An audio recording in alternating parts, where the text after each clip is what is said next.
Fear minia. Long live God, long live the baby man. One time. So come go to Johnny Mumpire. So come we are fire. I'm made here, but to you. Gonna made here, but to you. Me free Ghana, me man penny a wodi kanu your friend on Dr. Nkrumah.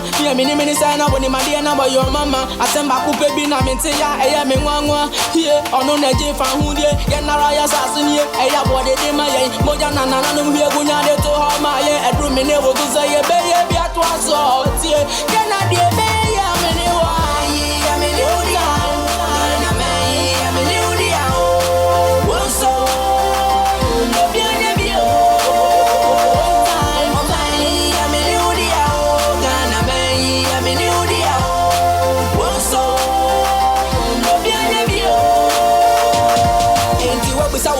Nyantakyi on one Diana and I'm possessed every Obiana and then Jana into young physical tons of Fangu from Nemo Frayina, come Nayanto Jomon Campoya, who say a kind of animal that be so did video some you need the Ghana City, Obia baby, and not to any greedy, I bet Janka baby, and I will go to Korea, and Kobini, India, when I was so young. Rene, who see my back on the Priatos and Uncle and so woke up Parliament, Akonako, and I just say, I want to come to my power, and for Janka Koya, Bawana, and Master Bibi, I want to Pango Shab, some tower, and yes, I'm not putting power. When I go try a bank, I want to mean success, and yet, Banya Casaba, me, they are not in power, yes, Muntia, Gana, man, in Panay, I'm in Udia, Gana, I'm in Udia, Hello and welcome to a special edition of Diaspora Weekly. My name is Nyantakyi and you're watching Diaspora Network Television, DNT. Today I have with me in the studio two amazing, and in fact, scratch that, monumental guests. We're going to talk about football within the African context, and we have a lot to unpack. And because we're going to need every minute of the studio time, I'm going to give you a very abbreviated version of Jangle, so stay tuned for the Jangle.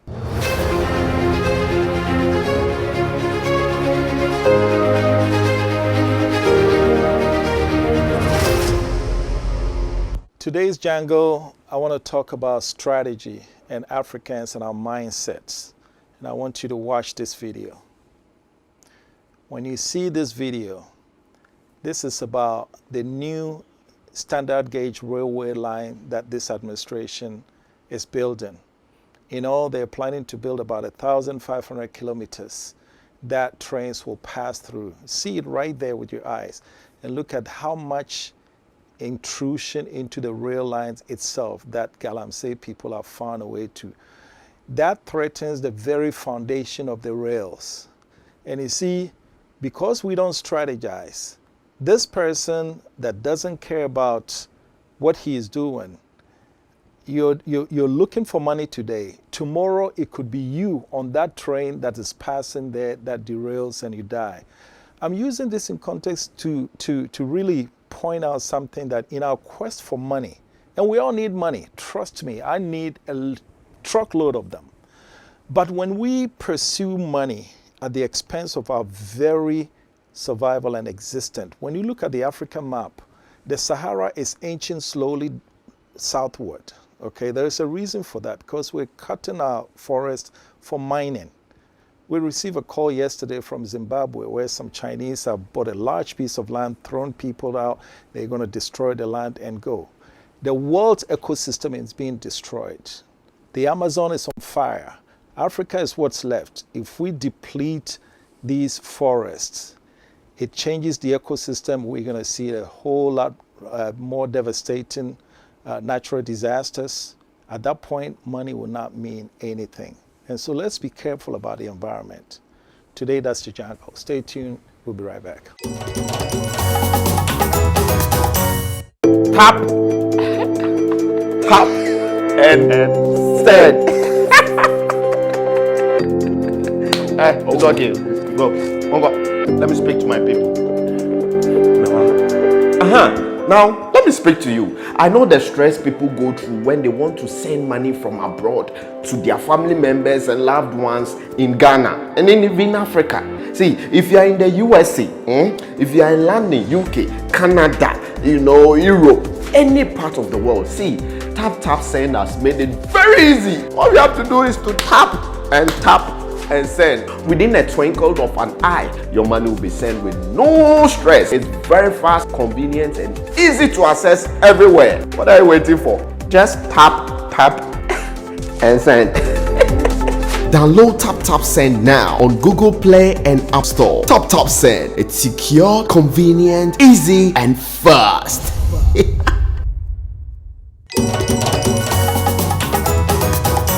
Hello and welcome back.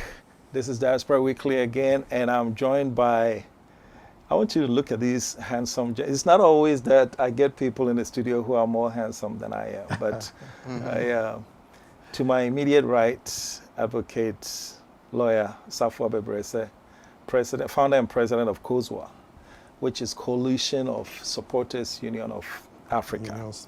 And then to my far left, the man who doesn't need introduction, Mr. Kwasi Nyantakyi, former lawyer. Also lawyer. I have two lawyers here, so we're going to speak lawyer English today. Lawyer Kwasi Nyantakyi, former boss of Ghana Football Association. Welcome. Thank you. Thank you. Gentlemen, to what do I deserve this pleasure of having both of you here? Clearly, when both of you are here, we're going to talk about football. With the first thing coming at the heels of our qualification of World Cup, how did that come about? How did we manage it? I'll start with you. Well, we say that we thank God for that opportunity for Ghana to get back into the World Cup. I have the honor to sit right next to the gentleman that, put us there in the first place. I mean, all the three previous World Cups that Ghana has qualified to and attended. He was at the helm. He was at the helm. He qualified Ghana for all those three World Cups, and not just qualified us, but got us to stupendous, performances and achievements. Okay. We came within a whisker of making the semi-final, in the World Cup in South Africa under his presidency. Yeah. So every time I watch that video, that Asamoah penalty. Yeah. Even today, when I watch it, I'm expecting the ball to enter the net. Is it just me or is everybody else? Well, but anyway, go ahead. Yeah. So he's done it all and seen it all, and I'm even glad that after all that happened, and we failed to qualify for the last one. Now again, he had such a big role to play in Ghana getting it right this time. Wow. Even though. And I respect him and love him so much. I told you, about us being lawyers. We're not just lawyers. We were actually classmates at the law school. In fact, both of us wore the wig on the same day. Okay. Yeah. We were called to the bar on the same day. We were classmates at the school and all that. So I know so much about him. He knows so much about me. We both got into sports, because of the passion. And maybe he doesn't want me to mention it, but when we were in school, we were also members of the football team, the law school football team. I was the goalkeeper. You were a goalkeeper? Yeah, I was a goalkeeper. Okay, lawyer Kwasi, welcome. When you guys, when he was a goalkeeper, how many games did you lose? I just want to know how many. How many goals did he concede? We had a strong team. The efforts of the goalkeeper are usually complemented by the work of the defense. Okay. The midfield and even the attack. That's why it's called a team. Right. Each and every member plays a role to ensure victory and also to prevent your team from conceding. But he was dependable to the extent that he kept the post in all our matches. If a goalkeeper wasn't good, he will be replaced after. I'm looking for dirt, and you're giving him compliments. Tell me that Sulia goal that he gave up. No. Labimus was such a goalkeeper. That's a good. Goalkeeper. I want to ask you. You have been to the football mountaintop in Ghana and even in Africa and the world. When you hear people cheering in the stands, insulting people, what is a reality at sports management that the rest of us don't know? I mean, you see it differently. And we, the supporters, we also see it differently. There seems to be a disconnect. What do you see that you wish the supporter also knew? The success of a football team depends on a wide array of factors. There are many individuals and groups. Some you see who are the players on the field, others behind the scenes, and supporters. They all contribute their quota towards the success of a team on the field of play. And players and management, we all appreciate and recognize that supporters are a key ingredient for success of a team on the field of play. I think that the supporters play a socio-psychological role on the minds of the players on the pitch. And this has been demonstrated for over a long period of time and through documented research. You see that sometimes when teams are being punished, they can ask them to play behind closed doors or play without fans. The effect, it means that there is a huge effect of fans on the pitch and on the game, the outcome of the game. And so when they punish a team by asking fans to abstain from watching the match, it has a direct impact on the players. It has a direct impact on the performance of the team. They motivate, supporters motivate players so much so that without them, an otherwise good team may record losses from games. So which means during the COVID where there are no supporters in the stand, did you notice Yes. the difference in the... Yes. There was an incompletion of the equation. I call it an incomplete equation because the supporters were not there. They were not there to cheer the team. They motivate players so much that a player who is playing and hears the cheering of the fans wants to die for his country or his team. Which means a player who is playing, and sometimes they even know where the supporters sit on the pitch. You know, when they turn and see them, it urges them on. And so supporters are an integral part of the football team. Which means what you are doing, the COSUA, Coalition of Supporters Unions of Africa. You are a piece of the equation that Lawyer Nyantakyi is talking about. Yeah, that is certainly the case. You know, because coming from that background of, you know, actually playing, you know, at school level, and then I went into sports broadcast as a sports commentator, you know, and then one thing led to the other, and then the formation of initially the Supporters Union of Ghana, Sugar, and then we now put it together for the continent of Africa, got to the level of becoming an African Union, you know, partner and all that. We've gone through quite a bit, and the purpose right now is even to use sports for maybe socio-political this of African unity, building African unity around the sports. And for us, every African is a sports fan. You know, every African. Yeah, that is true. Exactly. Because, I mean, when the World Cup comes, and, you know, those that are not able to travel to the venues and all that, when a goal is scored, you know, people, even in their bedrooms, keep jumping and dancing. Maybe they dance even better than the professional supporter that is at the stadium. You know. So, earlier, when you were talking about Nyantakyi, you said he got us into 3 World Cups, which is documented. Yes. And then we missed one. And then we're about to go to our 4th one. And you said, in a way, he got us into the 4th one. I didn't see him anywhere on that. How did he do that?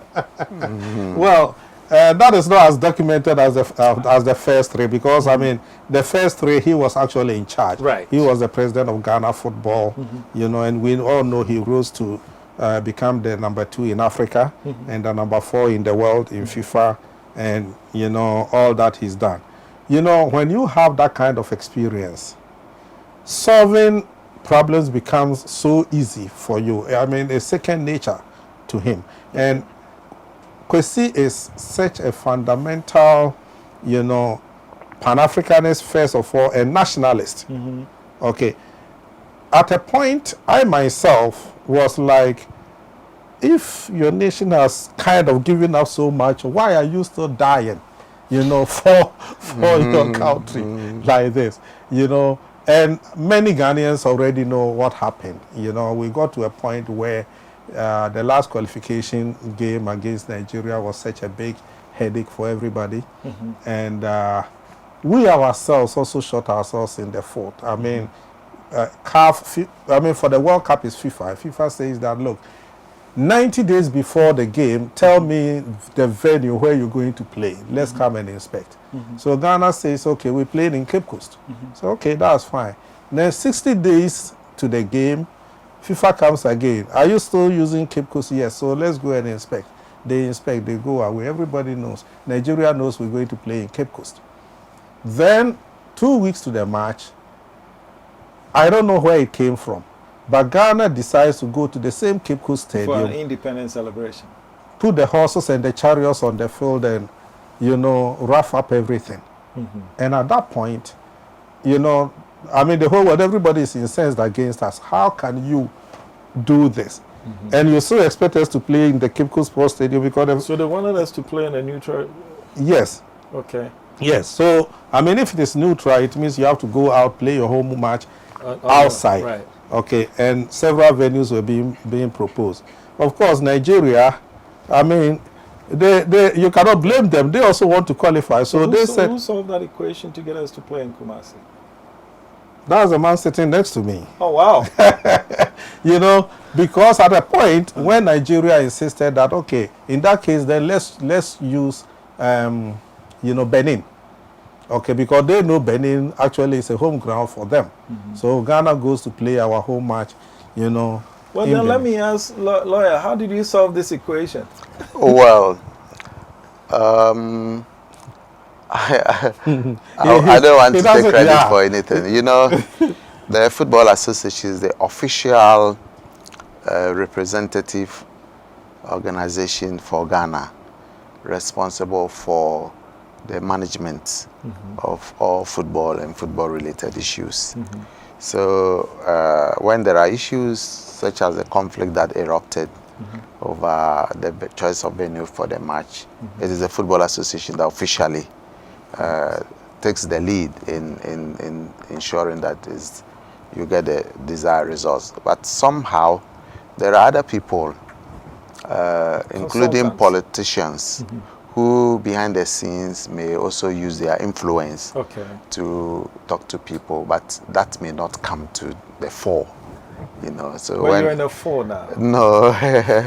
Because you see, somebody may get into, in the future, somebody may get into that kind of situation, and the right phone call, what was said, what made the difference? I mean, we know that your influence came to bear because of what you've done in the past, former number 2 in Africa. But there's got to be, I'm learning. You know, I'm sure the guy who is sitting on a chair now too is learning. If you find ourselves in this kind of situation, what do we do to convince? I mean, it's almost magical how you got Nigeria to agree. Okay, we're playing Kumasi. How did you play? I was not at the forefront, so I was not at the forefront. But people in an industry, you get to know each other. Right. And beside the formal relationships, there are informal relationships that exist amongst you, and you exploit these things to help each other. So at the end of the day, a colleague cannot look you in the face and refuse a genuine request that you make to him to help.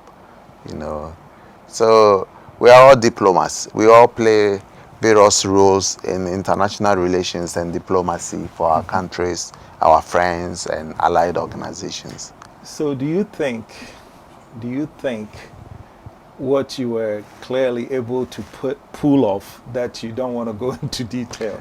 Do you think No, I don't want to take credit for anything. I think that let's leave it and then... I know, I want to ask a question. Okay. Do you think Nigeria feels a regret that they didn't insist on playing in Benin? Maybe with the benefit of hindsight. Yeah. Because the failure to qualify for the World Cup brought in its wake certain pressures on them. Okay. And they would have been better off if Ghana didn't qualify and they qualified. Right. So maybe some compromises that they made, they would now say, we wish we didn't do it. They are humans. Right. Yeah, it's natural. They are humans. So that would cause your friend to feel differently about you now? I don't think so. I Okay. don't think so. All right. I don't think so. Okay. So let's come back to now we know the magnitude of impact that support plays. COSUA, what's your objective? Well, our objective is simple. I mean, basically, we are Pan-African in focus on and in our, approach to everything. And we are looking at a World Cup in Qatar that actually, establishes our Pan-Africanist vision in the sense of putting African fans together, getting the whole of Africa to support Ghana, first of all. There are and then 5 countries. and then supporting the other 4 countries that have qualified. So what we're going to do in Qatar is that if any of the African countries takes the field, we're having all Africans wearing the colors of that country. Maybe in the next segment we will show what we have is that we have the Africa map in front. It is filled with the colors of that particular country that is playing. So if Ghana is playing, we have COSUA Ghana. That is the Africa map with COSUA flag, Ghana flag in it. And then at the back, we have the 5 countries, So every African fan that takes, the seat at the stadium will be wearing That's that. going to be a huge statement. We're saying that we're coming as a continent. Exactly. And a united continent. So when we play at the World Cup, we're playing to show Africa, show what Africa can do.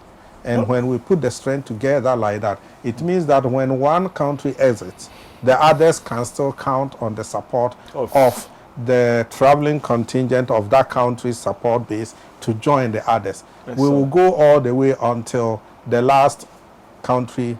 Similar to what happened in South Africa when the whole Africa was behind. Exactly. Okay. Exactly. All right. Talking about that, so we have five slots. Yeah. And this is where I pivot to lawyer Nyantakyi. We have 54, now 55 countries in Africa. Europe has how many? I don't even know, but they have, all of Europe put together probably It's 54. has, how many? Europe has 54 members. 54 countries, yeah. That little place over there? Yeah, they are very tiny countries. Tiny country, yeah. But they have, we have 55. Right. How many slots does Europe have on the World Cup? 13 or so. 13. Yeah. So some 54 countries have 13 slots. And we 55 had 5. Yeah.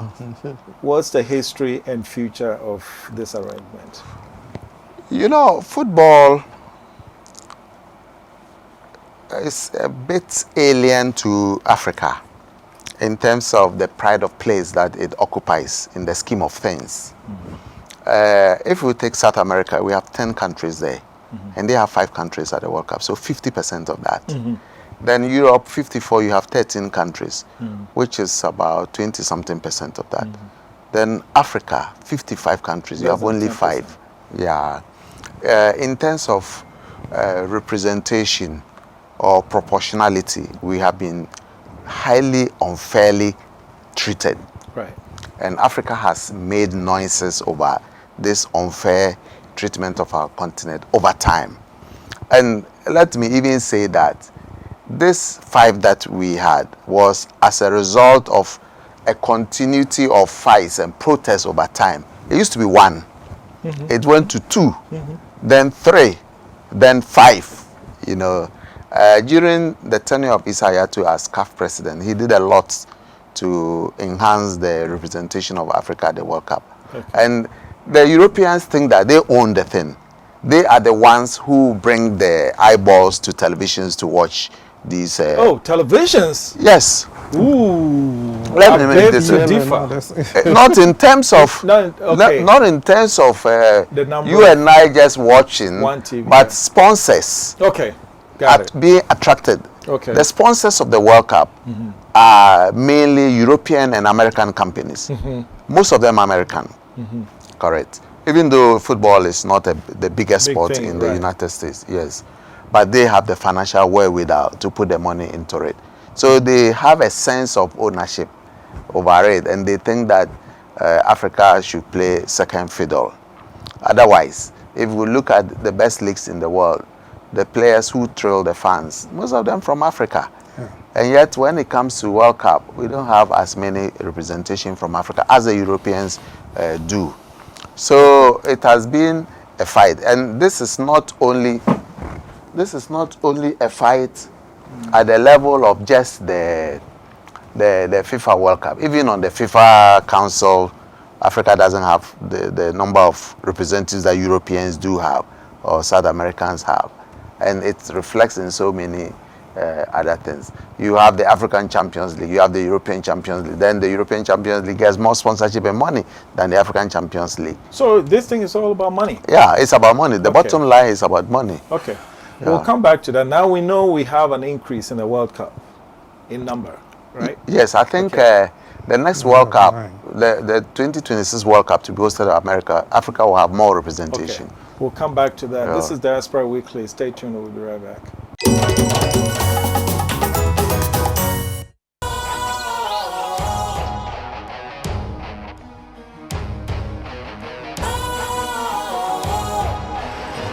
What's cool, fresh and trendy with a new look?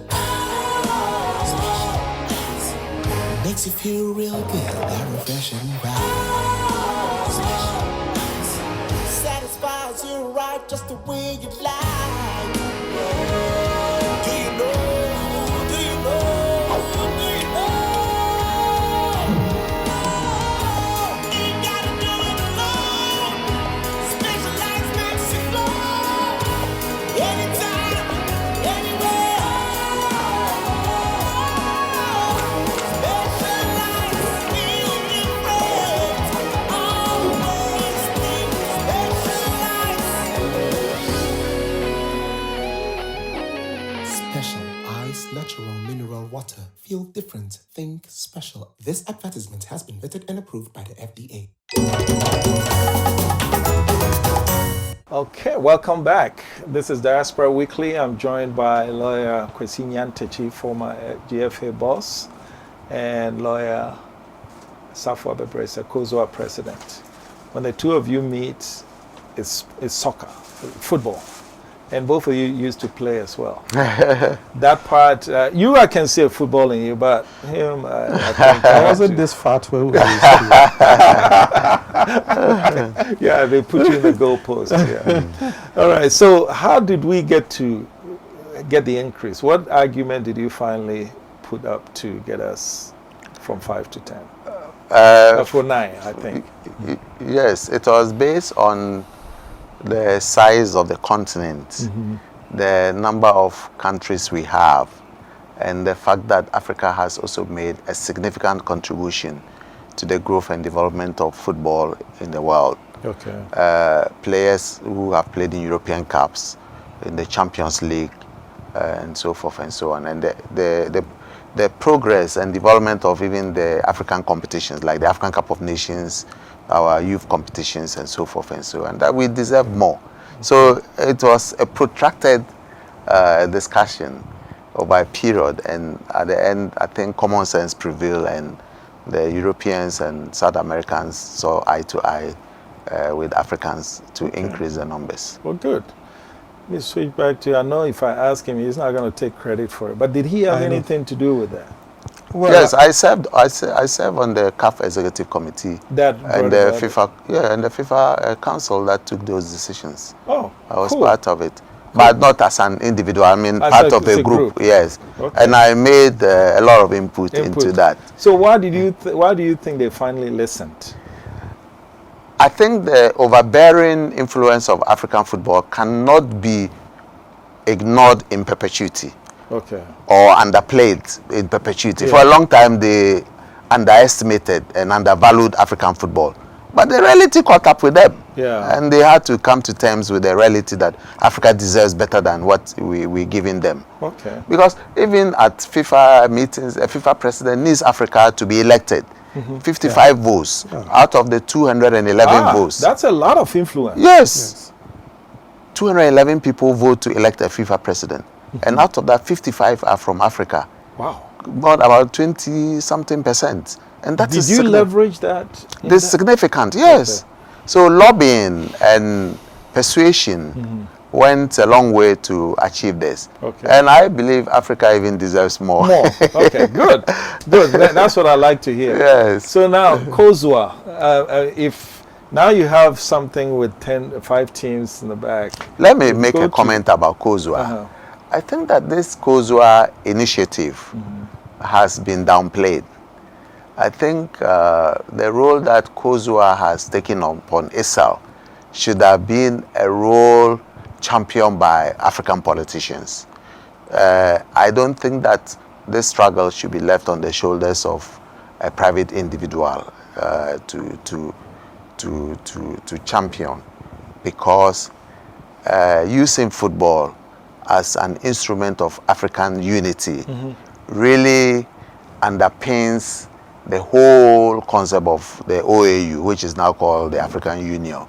If people like Kwame Nkrumah, Julius Nyerere, Kenneth Kaunda, the founding fathers of OAU, if they were to resurrect and come back to life, I think that they will carry my brother shoulder high, because he is giving that initiative and fight an added impetus that deserves to enjoy more resource allocation from Africa. I think that, yes, because football really is a very strong instrument to bring people together. Yes. You know, and there is research, documented research on that.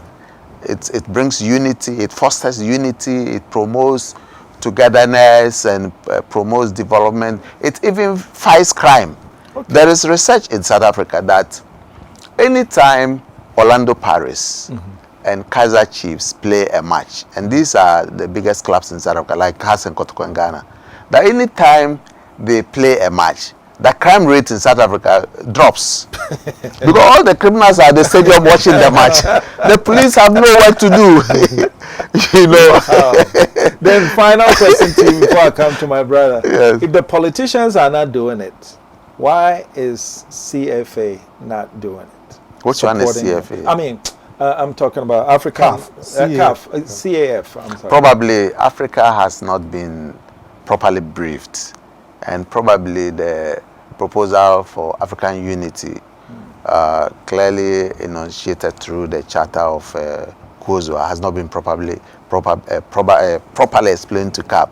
Because at one time, when I learned that COSUA had a pact with the African Union, I asked, why don't they have a similar pact with CAF? Yes, CAF should be center stage in this. Yes. I think that the current leadership of CAF should be interested in COSUA. Good. Because when Patrice Motsepe was elected CAF president, one of the cardinal issues fronting his administration was organization of African supporters, and using that as a basis to promote African unity. And so I think that the Motsepe Foundation and other foundations in Africa interested in African unity and using football as a tool should be running after this man and seeking appointments to sign partnerships with him, so that they can bankroll the activities of COSUA. And I think it will have a ripple effect on African unity. And has that happened? Are they running after you, or you're running after them? It's more of the latter. Wow. It's more of the latter. But we'll get there, because, I mean, and part of it is what we're doing. You know, we're trying to reach out to them. When you come with an innovative idea, you know, it takes quite a bit of time before. We know how much we struggle before the African Union actually signed a partnership with us and, you know, give us all the support. So quickly, after your bout with Kwasi, do you still have that partnership? Yeah, we still have it. I mean, Faki hasn't dared to cancel it. So Well, that's a credit to him. Yeah, I mean, he's not my guy, you know that. But the fact that he knows what you did, and he still left that partnership intact, that's a credit to him. well, I think so. I think we should commend him for that. Okay. Because I mean, knowing his background and where he's coming from. Right. I mean, some of us were also apprehensive that okay, so we're standing for Africa and for unity and all that. Now we've delved a little bit into the politics. If this guy survives, you know, isn't he going to say, okay, now break the agreement, let me cancel it? Yeah. Or what? Or maybe he doesn't care, because I don't hear Chad in any football conversation. do they register? Chad, I'm not sure they ever qualified to the African Cup of Yeah, but Nations. you know, they took part in the AFCON qualifiers. They couldn't, I mean. They don't have a strong national team. Yeah. But the thing is that for us, the core mandate is actually, you know, using sports to do it. How And did you come once up it with is that idea? How? Yeah. Yo, that's a long story. But I'll tell you, since you're a Ghanaian, you know, on the 9th of May, 2001, I was the sports commentator in charge of a House of Folk Asante Kotoko game. For GTV, the state television. I was the Ghana television, you know, commentator. And we had, I mean, the biggest stadium disaster that ever happened in world football. Right. You know, where officially 132 people died. Okay. You know, but unofficially, you know. It was more. Yeah. And from that day, I was thinking, look, football shouldn't be this, you know, tragic. We think that, you know, it should be rather a means of enjoying, putting people together and all that. So we started actually from that disaster, you know, to build something positive, to bring House of Folk and Kotoko fans together. So that is where we founded what we call SUGA. Okay. And it was SUGHA, but we used the acronym in such a way that we put in sugar in the bitterness, so that let's build House Kotoko fans together. If you know, Kotoko is playing a match against, let's say, Asek Mimosa, you know, from Cote d'Ivoire. House supporters will support. Come together where Ghana. Did that ever happen? Yeah, we did it. That's good. We did a lot of it. That's good. You know, Okay. back then. And that is when we moved in. Actually, the African Union was faster in catching the vision than even CAF itself. Sorry for me to interject again. Are you saying that as a result of sugar, you had red-blooded Kotoko supporters like me, when Haas is playing a different country, a team from a different country, Kotoko people will support, hey, phobia. Did that ever happen? Yes, we did it. We did it. We even traveled to several countries to, I mean, when House of Folk went to Cote d'Ivoire and lost 3-0 to Asek Mimosa, you know, we took the sugar bus. We had a bus. We put, yeah, and it was we reciprocal. don't ask. We don't, they come. I mean, the members come. We put everybody in the Ghana colors, That's and good. we go. And I myself, I don't even know if this one is Kotoko or House, but they all come. And you know, of course, we faced up to a lot. I mean, in Ghana, you know, when you build to that point, you always have hatchet men that want to bring it down. And we saw the result in South Africa. I mean, I think Yes. so. You guys are onto something, Yes. and anything Yes. that DNT can do really will help. You're doing marvelously well for us. I mean, even with this program and all that, I mean, we appreciate. Okay. You know. So in our final moments, let me come to Lawyer Nyantakyi. Now we're in Group H. We're going to face Suarez and his boys, and then Ronaldo, right? These people will be senior citizens by now. Are they still potent, do you think? Yes. Ronaldo and Suarez? Ronaldo is scoring hat-tricks in the English Premier League. Really? Yeah. Yes. He surprises. I mean, his performance defies logic. At his age, he should be preparing to hang his boots. Okay. But it appears that he's rediscovering his youthful days. Maybe 7 months from now, he'll be... I don't think so. I think that Ronaldo will be as dangerous as ever. Okay. Until he finally retires from football.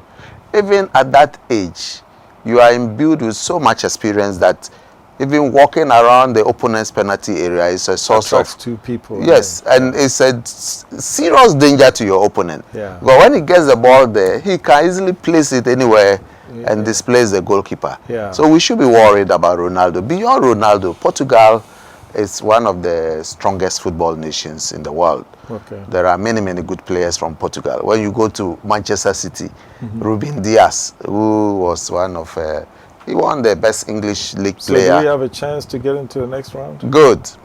Ghana always surprises. Okay. Ghana always surprises. I think that let's accept the role of underdogs and surprise the teams. Because in 2006, we encountered a similar scenario when the same grew with Italy, who were eventual world champions, Czech Republic, United States of America. At that time, Czech Republic was rated the number two. Two. Yes. Two, yes. Italy was a single-digit rating at the Yeah. time. USA was a double-digit, I think within the first 20. And we were far lowly rated. Yeah. We surprised them. Even now we ranked 60. Yes. I remember the first game we lost 2-0 to Italy. I sat with the legendary Franz Beckenbauer to watch the match. After the match, I said, Mr. President, don't be disappointed. You have a very good team. This team will beat the Czech Republic. Beckenbauer told me that. Lo and behold, we beat the Czech Republic 2-0. We beat the United States 2-1. We even had a goal disallowed. Yes. And in Brazil, we almost beat the eventual winner, Germany. Yes. Before they came to tie. In fact, that was the best game, in my opinion, of the World Cup. Yeah. Brazil went ahead to Germany went ahead to beat Brazil by 7-1. If they had beaten Ghana by that cricket score line, Yeah, it wouldn't be. hue and cry would have broken in Ghana. Yeah. But Ghana, I think that we just have to take our stride and prepare for this tournament. Okay. We should not be in a hurry to be tagged as favorites. I don't even want to be called a favorite. Yeah. Let's be called underdogs. Then we hide at our corner and prepare well and surprise them. Everybody. What's this argument? Where do you stand on this argument with local players versus foreign players on the Black Stars? Well, we want the best. Okay. You know, whether local or foreign, I mean, the performance on the field of play, you know, should be the main issue that we look at. Okay, so if we look at the output and everything, and the particular, player is good and he can deliver on the field of play, why not? I don't think we should look at where he's coming from. It's the pedigree, the performance, the output, and all that. Look at, the current squad that helped us to qualify. You know, at a point in time, even me, you know, most of them I didn't even know them. Okay. You know, out of nowhere, they came, they put, you know, the energies together, and they delivered it for the nation. Okay. So let's build together. For us, it's the unity that matters. And let all Ghanaians come together, because this time, you know, we are putting Africans to wear the Ghana colors to support you. What about you yourself? Okay. You know, let Ghanaians come together. Let's put everything behind us, and let's rally and support the Black Stars and support other African countries that are being represented as well. Okay. Former Mr. Nyantakyi, this question is coming from me directly. I've always, as a Pan-Africanist, when I see a white guy on the sideline coaching our team, don't we have anybody? What goes into that?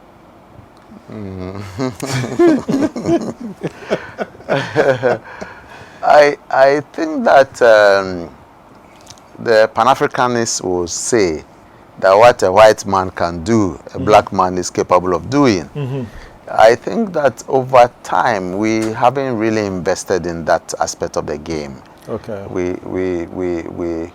We must take the bull by the horn and invest to upgrade the skills of black people to the level that the white people have attained in the area of coaching. Okay. The coach who recently qualified the Black Stars to the World Cup is a Ghanaian, a full-blooded Ghanaian, as black as you and I. And it is because after his coaching playing career Otto decided to take up coaching as a profession and underwent the tutelage and attachment and training with top clubs in Europe.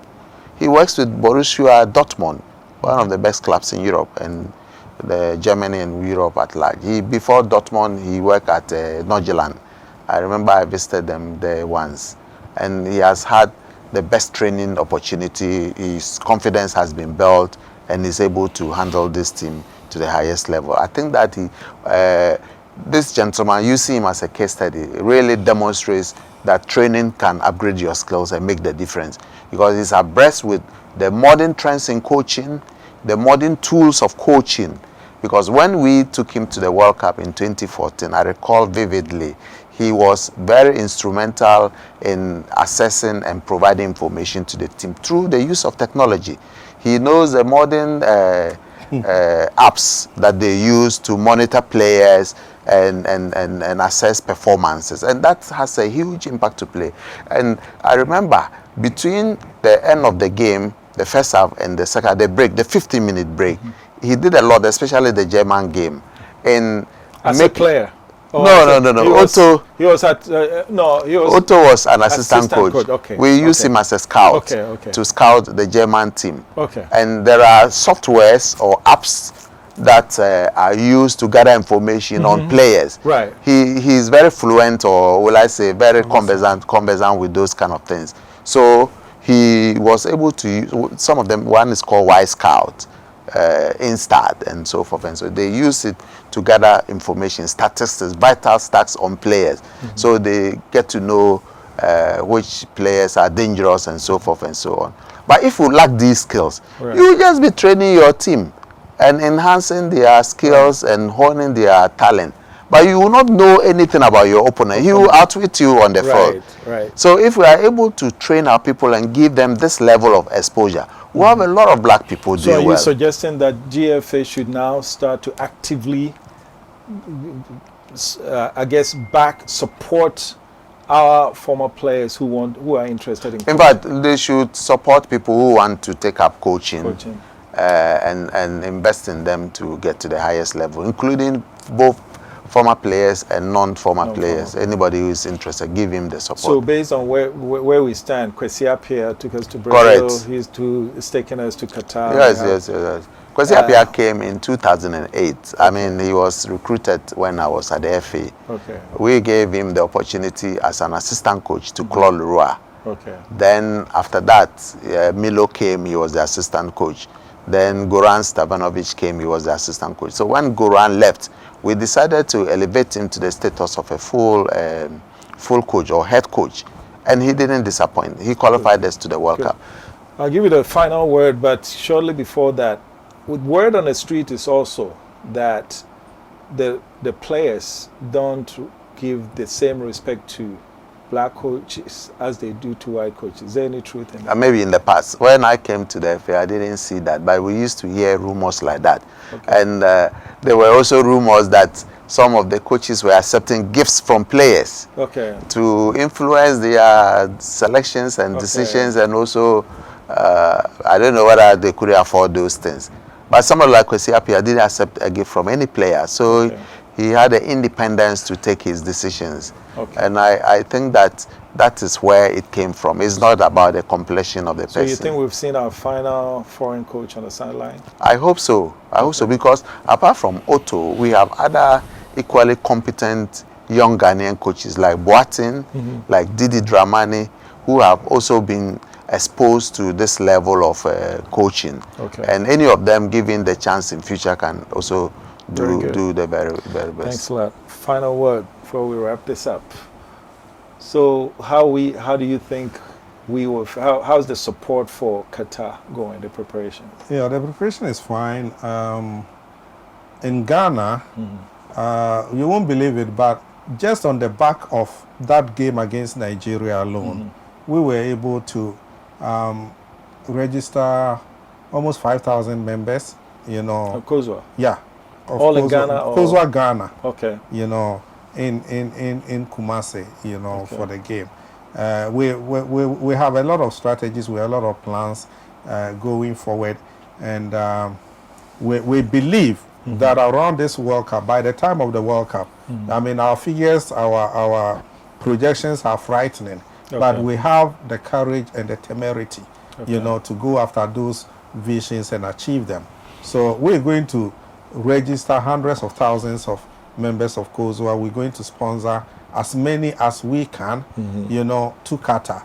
We want to be able to match, you know, the European fans in numbers in the stadium, because for us, we're doing it for a whole continent. So if we have, let's say, 5,000 African fans going under the umbrella of COSUA in the stadium, if there's a game Ghana is playing against Germany, they might think that 5,000 Ghanaians are there supporting Ghana. But we all from all the 55 countries. For Tunisia, for very good. Excellent. So if Ghana, we finish, and Morocco is playing the next game, we all go change COSUA Morocco, and we fill in there and we support Morocco, and that is the way we're going to get African teams to perform, you know, far better than they would have done. Possibly, maybe we can get an African team to get to where Ghana got to, and maybe possibly and win it. Win it, gentlemen. Thank you so much for stopping by. Good. Lawyer Kwasi Nyantakyi, former GFA boss, and lawyer Safo Abebrese, 2 lawyers who also played football. One kept the goal. We need some video to substantiate that, but that's another story. This has been Diaspora Weekly. Stay tuned. We'll be right back.